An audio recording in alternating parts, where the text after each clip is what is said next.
Good afternoon to you. 5:06 now, News Talk 105.9 WMAL, where we're making sense of the news. You can join us today at 888-630-9625, 888-630-WMAL. So much going on in the world, especially right here in America. NBC News with a big report overnight that ISIS-linked illegal aliens are absolutely pouring into our country right now. Tonight, NBC News has learned more than 50 migrants with potential ties to an ISIS-affiliated smuggling network are at large in America. Many illegally crossed the border and were released into the U.S. by Border Patrol because there was no information suggesting terror ties at the time. Now, their whereabouts are unknown as immigration agents look to arrest them, U.S. officials tell us, saying they're among a group of over 400 migrants DHS identified in the U.S. from Tajikistan, Uzbekistan, Moldova, Kyrgyzstan, Georgia, and Russia as subjects of concern because they were brought to the U.S. by an ISIS-affiliated smuggling network. All right, so that's the NBC report. Alejandro Mayorkas, the DHS secretary, asked about it today at a press conference. DHS confirms that at least 400 migrants with potential ISIS ties recently crossed into the United States. That is incorrect. Tell us why. That reporting is incorrect. We do not have identified 400 people with potential ISIS ties. We don't even know who they are. And let me again assure you that individuals who are identified to have those ties would pose a concern to us from a public safety and a security perspective, and they would be priorities for detention and removal. What babbling nonsense. Let's bring in Mark Morgan now, former acting commissioner of U.S. Customs and Border Protection under the Trump administration and a visiting fellow at the Heritage Foundation. Mark, good to have you back with us, sir. Vince, thanks for having me as always. And I tell you what, I just wrote down what you said. Babbling nonsense. I couldn't have described that press conference better. Well, it's totally unsatisfactory. The head of the Department of Homeland Security, with a straight face, says the report is inaccurate, doesn't give us any details as to how, and looks and pretends like that they're successfully thwarting awful people from doing awful things after crossing illegally into our country.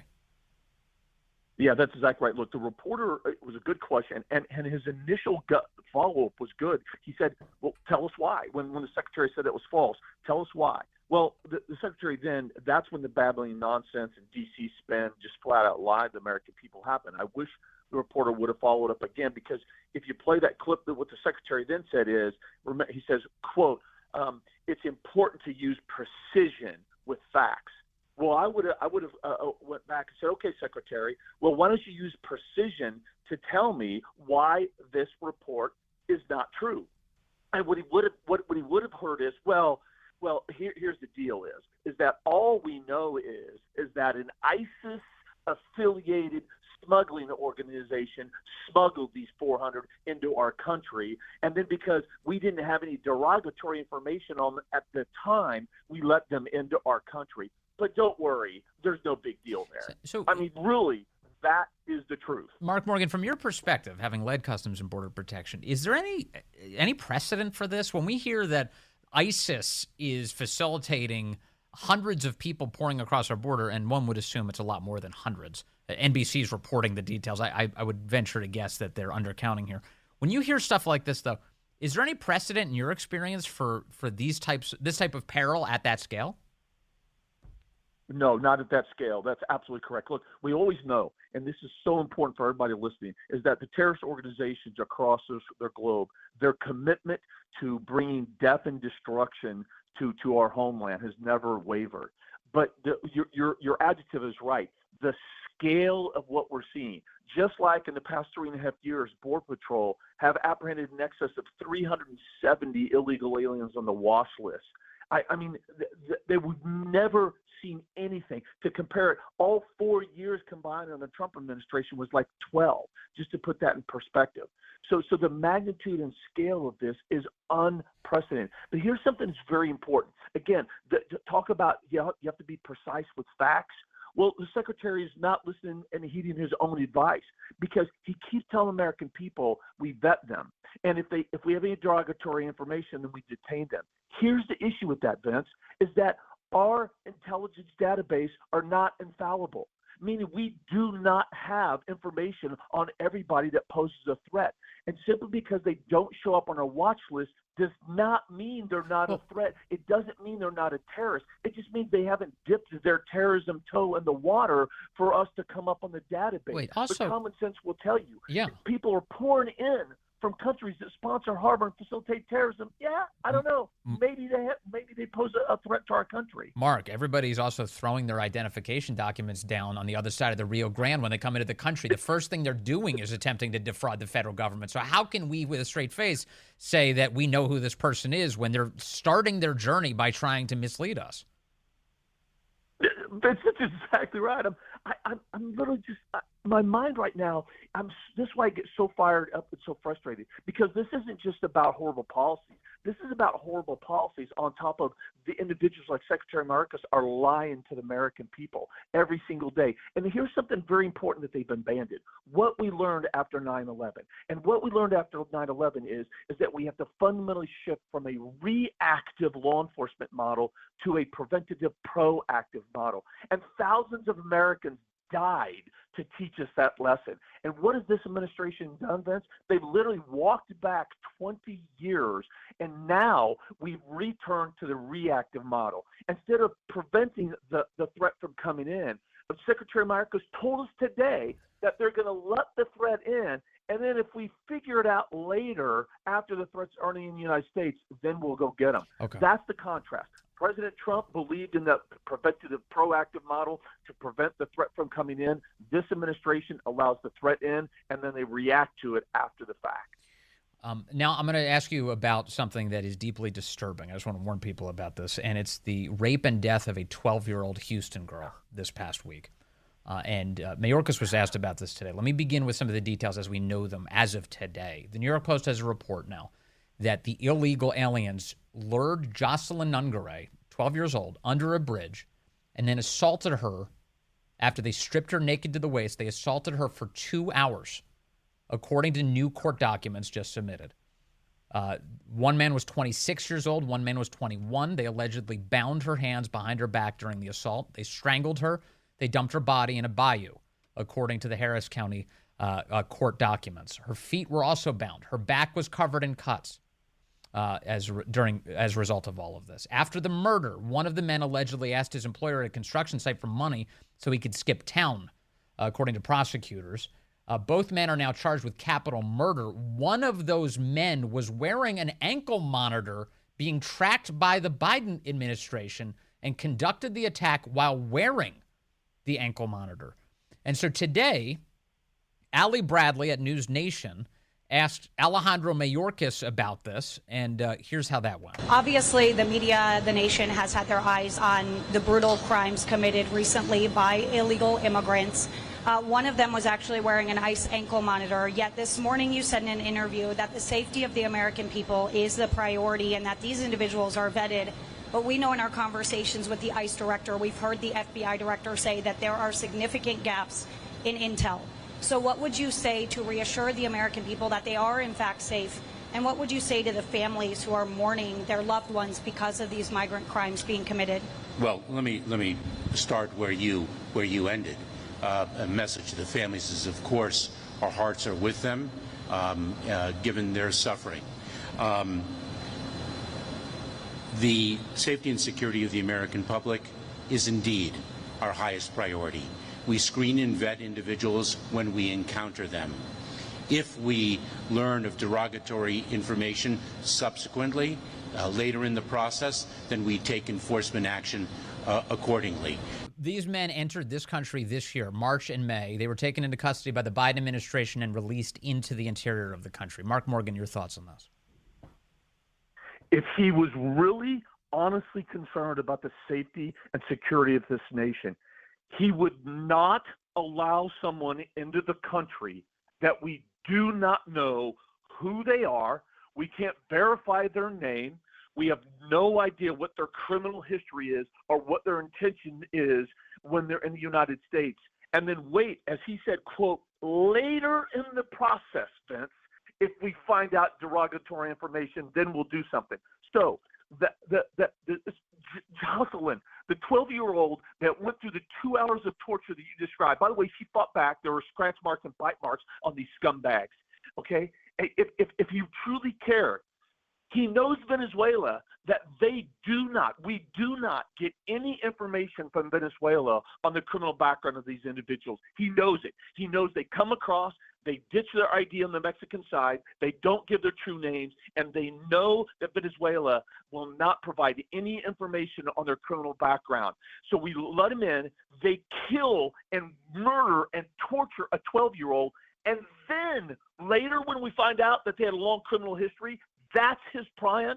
That's his perspective of caring about our safety in this country. It's absurd. A story like this really challenges my desire for normal laws in this country. I want summary executions for both of these men. Yep. And but of course we are a nation of laws and we have to abide by it, let the court process play out. But this is the most horrifying scenario any parent could possibly ever imagine hearing. And Mayorkas pretends like he's an empathetic guy, that his heart breaks for the family, as you point out. And I don't know, at what point do we all acknowledge that we're sick of this scam, Mark Morgan? The fact is, the Biden administration keeps taking these people into custody for like 8 seconds, releases them into America. They go on to rape and kill women and girls, and then they act like they're concerned about the safety of Americans. And Vince, that I agree with you. I'll go a step further. He actually asks like an innocent bystander, because he's also been asked, and he says, if you go on, he says the only person responsible for this is for the criminal that committed the act. Well, Not right? true. So he literally is standing there acting like he's an innocent bystander. It literally is like the owner of a chicken coop, right, who refuses to put a fence around the coop. And then at night, he opens the door to the coop and then puts the fox inside the coop. And then he wakes up the next morning astonished that all the chickens are dead. And he's furious at the fox, right? I mean, that's literally what Secretary Mayorkas has done and what he's trying to suggest to the American people.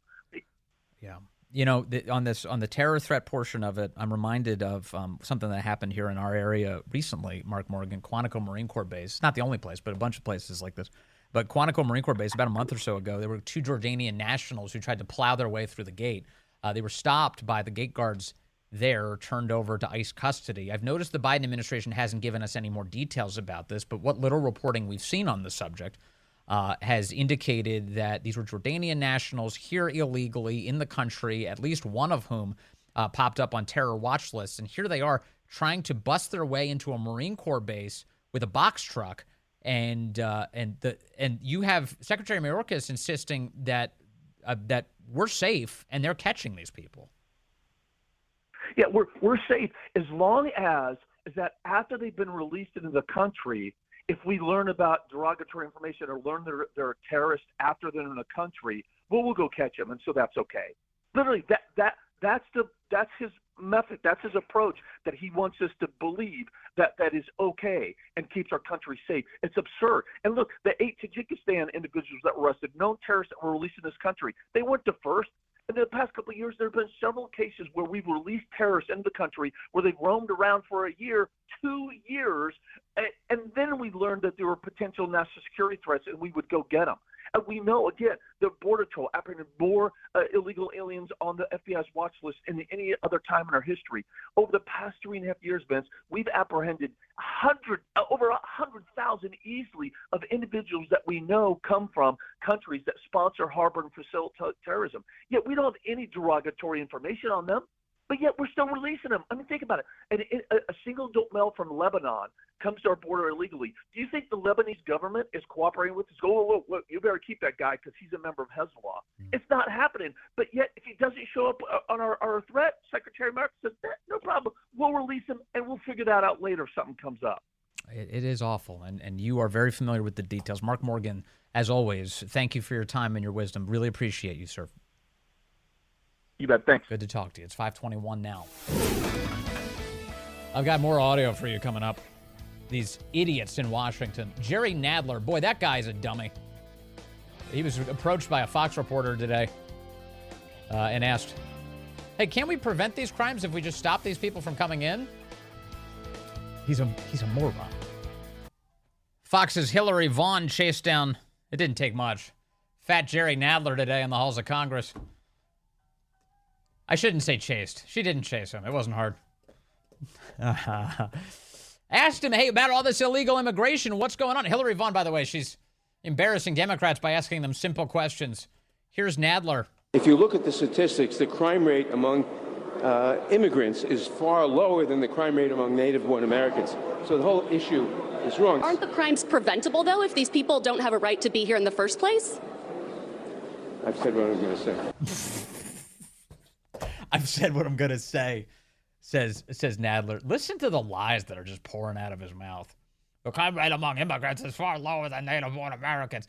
Is it normal? Members of Congress, do you normally slander American citizens? Is that the way this works? If you're a Democrat, the answer is quite unfortunately yes. It was Adam Schiff who said recently that if the American people choose Trump over Biden, they're the, quote, immoral majority. That's his view. They hate the voters. Jerry Nadler is like, you know who sucks? Americans. They commit a lot of crimes. We need more illegals. Or as he calls them, immigrants. Is he evil or dumb or both? Both, the people screamed. Both. Coming up. More scandals. A big debate coming. I got a lot of news to break with you ahead on the Vince Coglianese Show.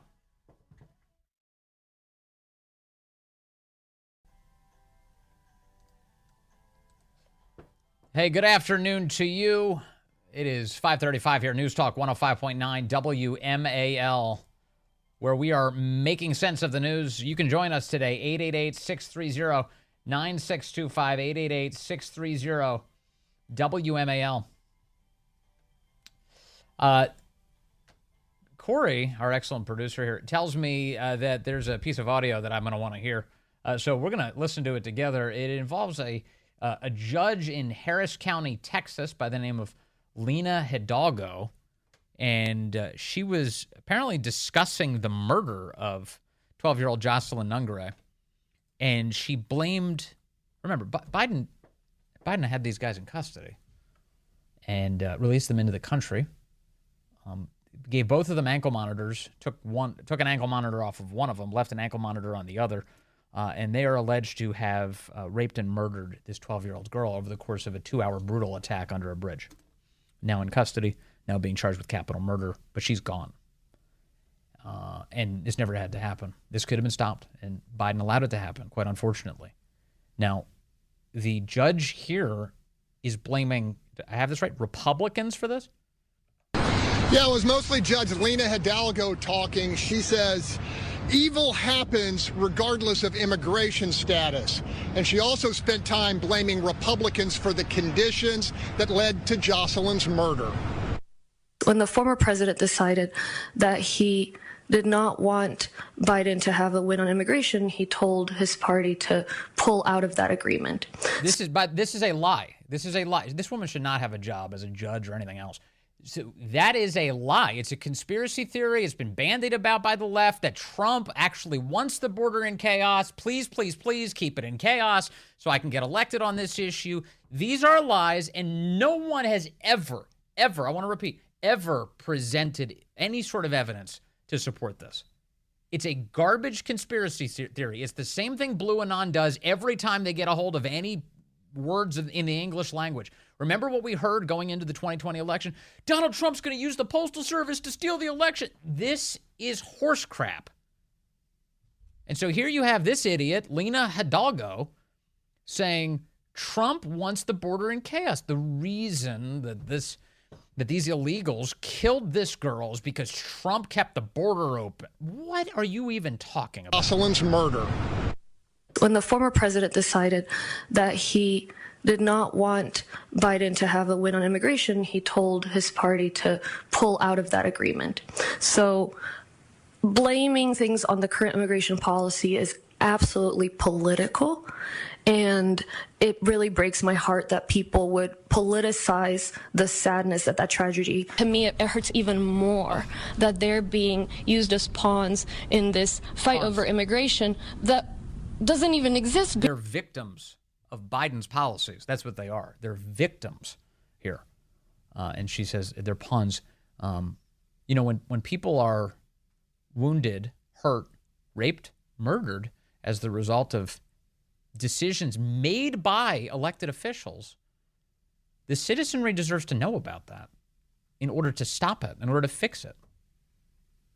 So these people are not pawns. They're unfortunate warnings of what could happen to your family or anyone else. This needs to stop. Because Biden and McConnell agree. It's just that Trump won't let him move it forward. All due respect, Judge, you said this issue shouldn't be politicized, but by pointing the finger at former President Trump and Republicans in Congress, aren't you politicizing it? I think I answered the question. So, what is she, 12? What? This is a real judge? Do you hear her talking? Yeah, I mean, this is about Jocelyn. This is about her family, and if we want to, Judge, as I said, talk about immigration. You didn't answer the question.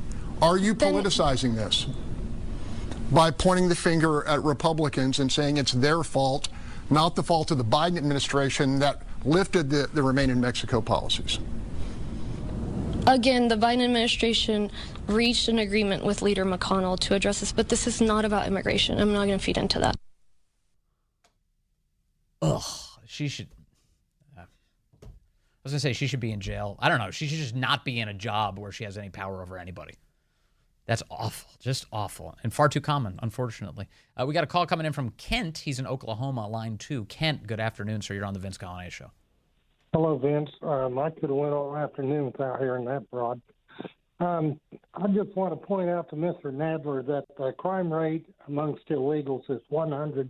Yeah, good point. That's evidenced by the fact that they're here illegally. It turns out there are laws that address this particular question. Are you allowed to just run across the border? The answer is no, that is illegal. So 100% is the crime rate among those who run across the border or, say, overstay their visas. You're committing a crime in so doing. And you're right, it's 100%. So even that claim is a lie. But, it's funny, Ken, when you hear Jerry Nadler say that, isn't it amazing how they will reflexively try and figure out a way to attack Americans as a justification for chaos? Oh, all the time. It's just, I'll tell you what, you and Dan Bongino and Mr. Levin, my 3 favorite shows, but I got to be honest, some days I can't.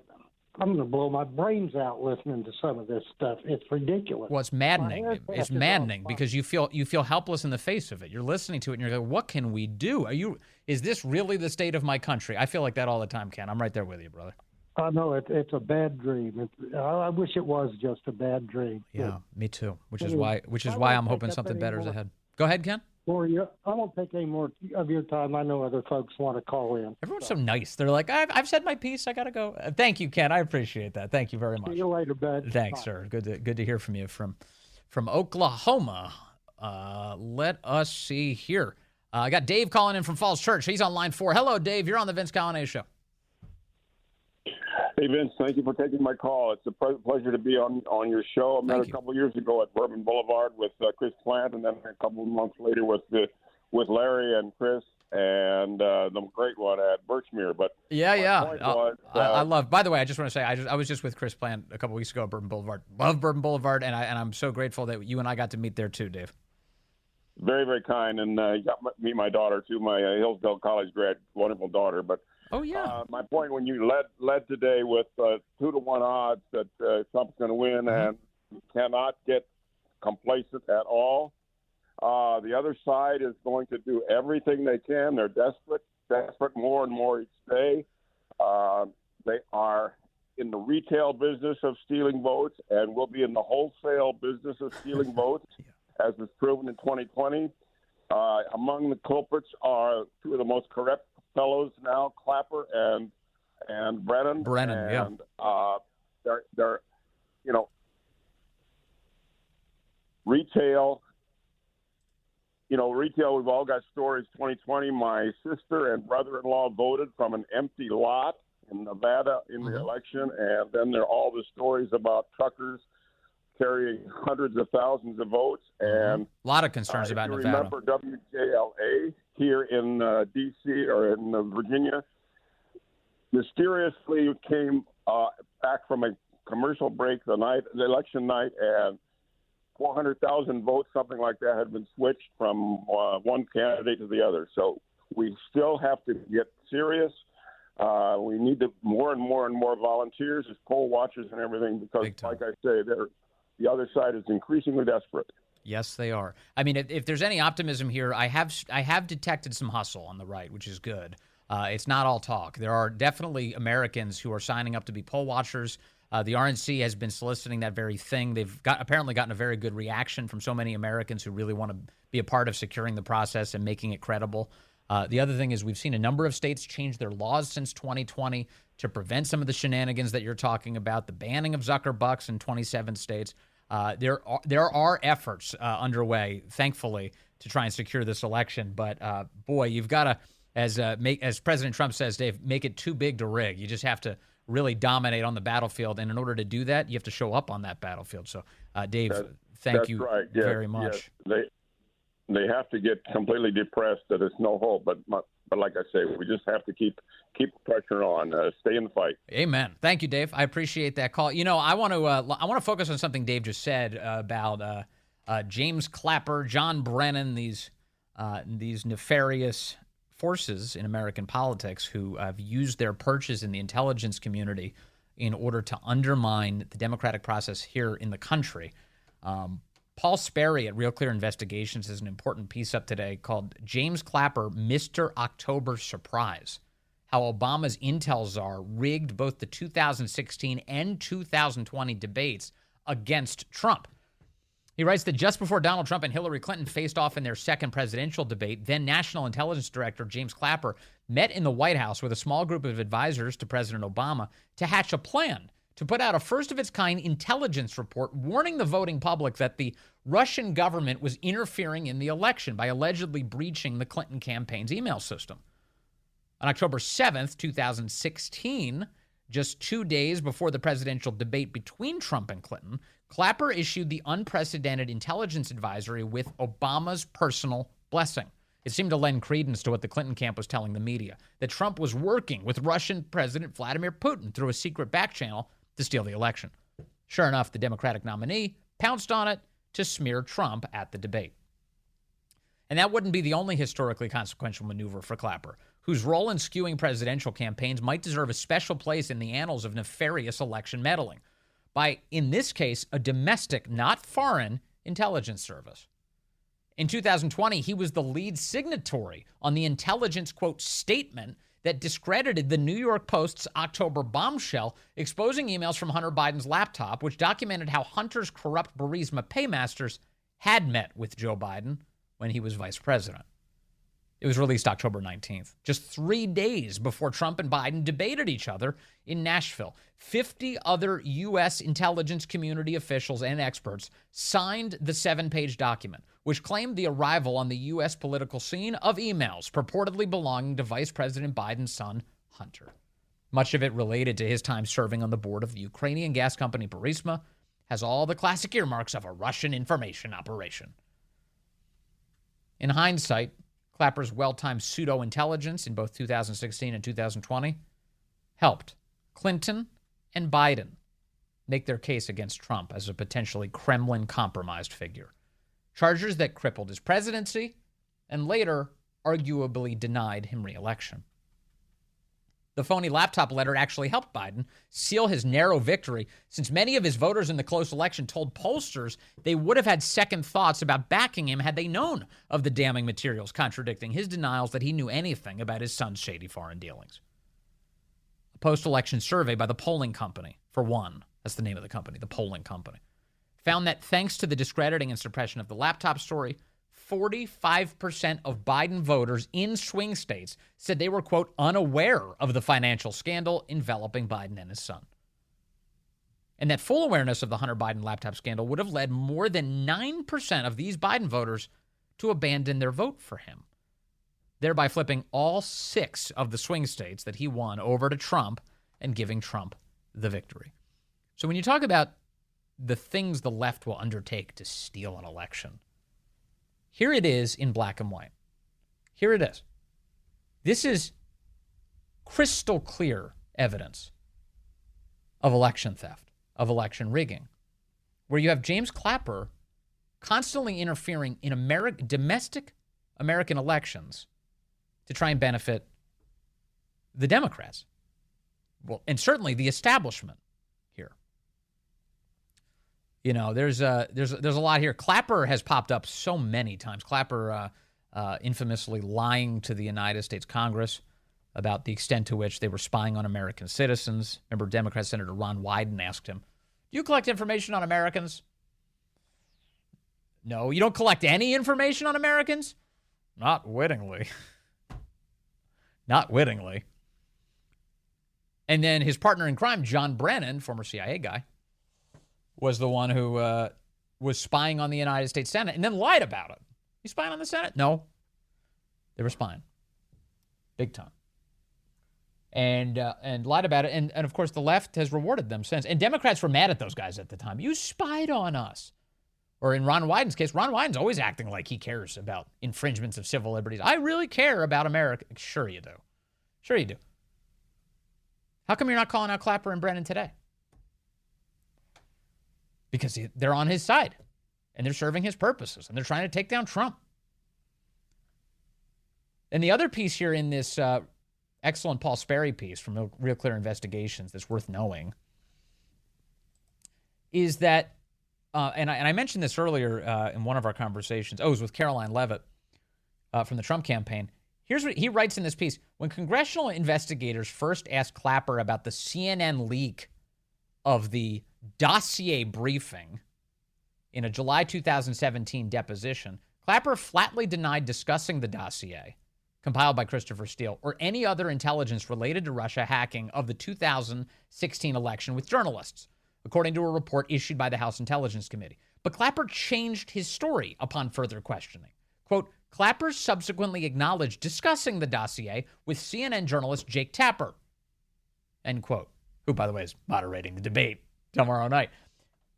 The report added that Clapper secretly spoke with Tapper in early January 2017, and then on January 10th, CNN published Tapper's story about the dossier allegations, for which he won the Merriman Smith Award for broadcast journalism in 2018. The next day, Clapper issued a statement describing a call with Trump in which Clapper expressed, quote, my profound dismay at the leaks that have been appearing in the press, end quote, and stressed that, quote, I do not believe the leaks came from within the IC, that would be the intelligence community. He's the director of national intelligence. He leaked it. He told Jake Tapper about this. Tapper, who did not describe his sources, did not say it was James Clapper, ran with this on CNN, and Clapper here is pretending that we got to find this leaker. I don't think it came from the intel community. It came from him, the disgusting liar. Clapper was later hired by, you know the answer, right? You know who hired him? CNN. He was later hired by CNN as an official, quote, national security analyst. He had blatantly lied not only to the incoming president, but also to the public again. And in effect, he had used Tapper, who's not only failed to correct the record at CNN, but finds himself in the position to grill Trump on Thursday night as co-moderator with Dana Bash of the first 2024 presidential election in Atlanta. All right, so here's one takeaway from this. I know, President Trump is freewheeling. He's kind of all over the place. He does his thing. He's a great communicator. Really doesn't have to take advice from me on how to handle this. But I will say, if he's thinking about this at all, confront Tapper about the role that Clapper has played here. Confront him about it. What happens? Maybe CNN shuts off his microphone. Who knows? That's what they did to Caroline Leavitt earlier this week. But here you have interference in our election by government officials, and Tapper protected this guy's anonymity, and then the guy finally admits, yeah, I told Jake Tapper. Clapper lies in public. He's like, I have no idea where this came from. And Jake Tapper doesn't once for a moment think, I should tell people what really happened here. You have the head of the director of national intelligence lying to the American people. I know that story. That story is way better than some nonsense dossier full of garbage that was briefed to Trump. That's a nonsense story. This, the head of the director of national intelligence, lying to the American people, you've got him in black and white. It's a real story. And Tapper took a pass. Prepare you for the big debate. You'll be able to hear it live right here on WMAL starting at 9 o'clock. Coming up next right here, the great one, Mark Levin.